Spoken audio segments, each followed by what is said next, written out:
I'm joined in the studio now by Jon Sopel, star of the newsagents, and indeed the newsagents USA. And until turning up in this parish, he was, of course, the BBC's North America editor, which means that you watch events in America still, Jon, with even more interest than the rest of us do.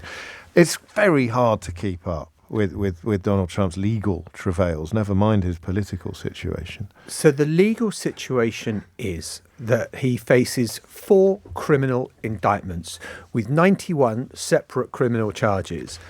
And one of those cases, perhaps the least serious of them, which is that he paid off a porn star and never declared it as election expenses, has actually started in New York now. The other 3 cases might not happen before the presidential election.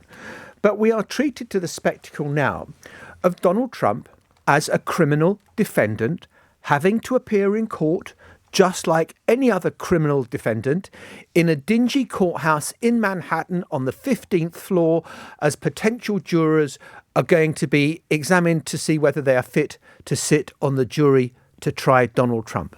And the mighty, powerful, big, muscular Donald Trump looks a rather shrunken figure in this courtroom.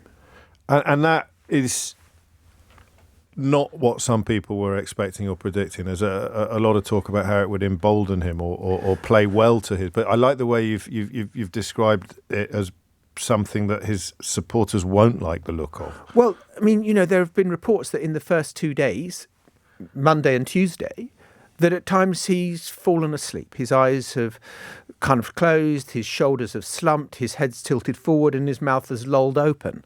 That is not the image that Donald Trump wants to project. And, all the court reporters that are there are reporting on it. It's not being televised, so you're not going to get that television drama. Yeah. And it's obviously difficult to swear in a jury of 12 people who don't have a view on Donald Trump who can promise to be impartial. Because Donald Trump himself, having tried and failed to get the case delayed and kicked into the long grass, he's then gone after the judge, he's gone after the clerk of the court, he's gone after the witnesses, and it has led to the judge warning Trump that he could be in contempt of court, because apparently yesterday he was sitting glowering at potential jurors, and the judge, whereas Donald Trump has been able to run roughshod over the political rules, over the judicial rules, it's more difficult. The judge is in charge in that court.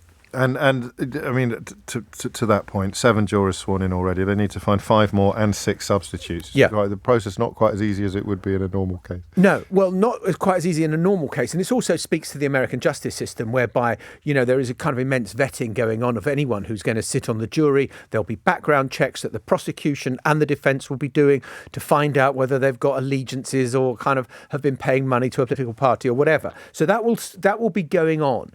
But it looks like the actual opening statements in the case could come as soon as next Monday. And the huge question, will Donald Trump's defence team dare to put him on the stand to give evidence? Because that would be astonishing. But you're going to hear from his former lawyer, Michael Cohen. Well, just remind us what's happened to Michael Cohen with reference to this story in recent years. So Michael Cohen himself was Trump's personal attorney. He lied on Donald Trump's behalf and was sent to prison, and then was let out of prison, but has since then become absolutely determined. And Donald Trump lied about this case, about the Stormy Daniels. Yes, and that no money was paid, and it was and Donald Trump. And Donald Trump has lied about it as well. And I say that advisedly. Yes. Donald Trump was on Air Force One coming back from Mar-a-Lago. He was asked, "Did you know anything about the $130,000 paid to Stormy Daniels?" He said no. Michael Cohen has since produced the checks signed by Donald J. Trump. So Donald Trump hasn't exactly. It set me off again. I know. So his defence then becomes, okay, yes, I did know about it, but I was paying my legal fees. I didn't know that this was the money. It was a business expense. Yes. It wasn't a political expense. It was just a kind of mistake in the accounting line. And that is where Donald Trump has a point. Because there are 2 types of offences in the US criminal justice system. There is a misdemeanor, and there are felony offences. And the district attorney, Alvin Bragg in New York, has gone after Trump that this is a felony offence, i.e. could be imprisonable rather than just a slap on the wrist. It's, I guess, the difference between a district court and a Crown Court over what you can prosecute over. And I think that Alvin Bragg, the district attorney, has set the bar very high. Whereas most people would say, actually, what Trump did, yeah, of course it was wrong. Of course it was. But, you know, frankly, let's not pretend this is something that he should be imprisoned for. And that's why I say it is the weakest of the 4 cases. The other ones about election interference and squirreling away secret documents are much more serious. But I don't think those will come to a conclusion before the presidential election in November. Okay. But so this one is not about electoral interference. Sorry, I'm being a bit dozy. This all happened before the election. No, I know, but isn't it partly... Isn't it like saying if people had known the truth about Stormy Daniels, that would have affected the election, so paying her off to keep her out of the news was electoral interference? But say compared to ringing up the Secretary of State in Georgia and saying, I want you to find me 11,780 votes, please. Okay. It seems like small beer. And so this is the porn star case. The others are the election interference case. But yes, you're absolutely right. You know, the reason why Donald Trump didn't want this public, there is a reason for it. He didn't want it to come out that he'd paid off a porn star who was alleging an affair and had paid her off $130,000 to keep her shtum. He still denies the affair. Yeah, he does, and she's quite... but there's also going to be another former Playboy model who alleged affair, and there's going to be email exchanges, there are tapes. So, you know, potentially, everyone thinks that, look, Donald Trump supporters, his base is absolutely rock solid. That's true, it is.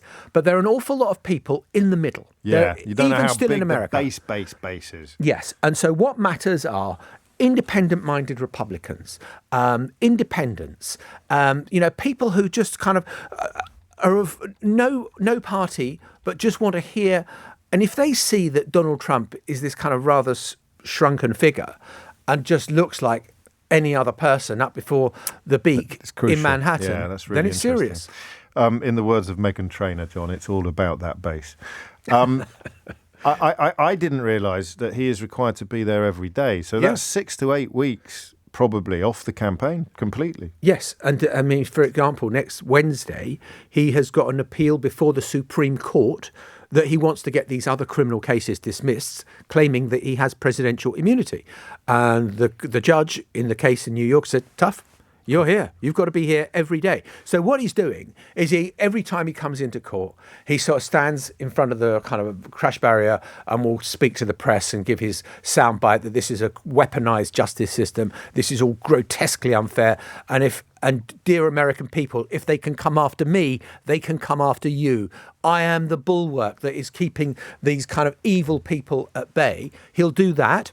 And he's also doing something else, which is that every time the court finishes, I mean, yesterday he went to a bodega in Harlem to do a campaign stop. Yeah. Now, I wouldn't have thought Harlem would be particularly strong for his base, but it was a way of kind of bringing up the problems of law and order in New York, which was a way of jabbing the district attorney. So every time after, he is going to use the courtroom and the courthouse as a backdrop for his election campaign because he has no other option.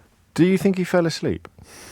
Yeah, he genuinely nodded off. He was, he's a 78-year-old guy, yeah. And he's, and he had a little bit of a kip. Well, that's the most powerful piece of evidence, isn't it? For the how is this going to look to people who think he's a cross between Rambo and Jesus? Yes, and the important thing is that both Trump and Biden show real signs of age. Yes, the difference, don't we all?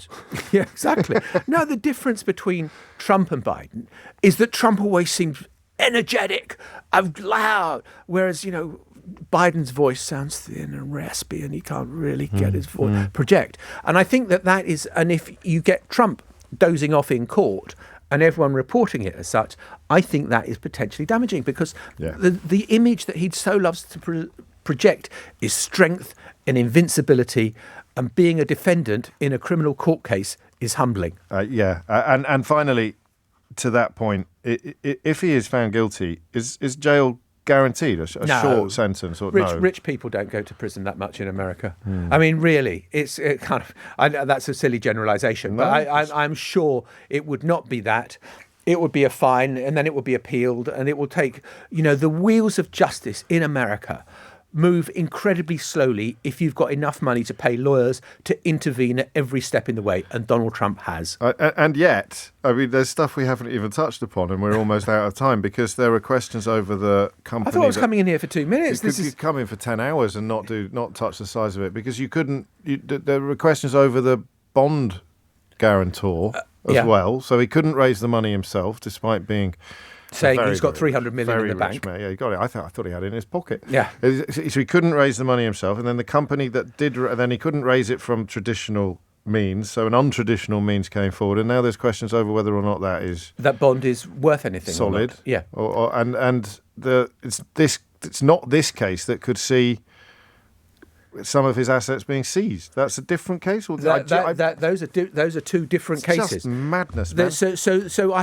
We've talked about the criminal indictments. I haven't even gone on to the civil cases that he was found to have raped E. Jean Carroll, and that was a civil case. That wasn't a criminal case. And also that he falsely inflated fraudulently the values of various Trump properties so that he could pay back loans on very much lower interest rates. And so he has committed a fraud there. And it is that he has to pay this huge bond for because he's been fined a massive amount. And he's trying to appeal that, of course, because Trump appeals everything and plays everything as long as you possibly can. But it is possible that the Marshal Service will go round and say, Trump Tower, can we have the keys, please? Jeez. A quick word on Liz Truss while I've got you. Who has called for Donald Trump to be the next president of the United States of America? Yeah, well, she appeared at that rally in just outside Washington a month or two ago, and with Steve Bannon. And one or two of the people around Bannon were not over. I mean, even though she was saying very Bannonite things and very Trumpian things about the state and the deep state, the conspiracy against the people and all the rest of it, were not overly impressed by her grasp of some of the detail, shall we say. I'm sure they'll change their tune when they read her book. Maybe. Jon Sopel, thanks very much indeed. The Newsagents, and of course the Newsagents USA coming soon. To a podcast provider. I'll get it all off Global Player. Get it all off the Global Player app.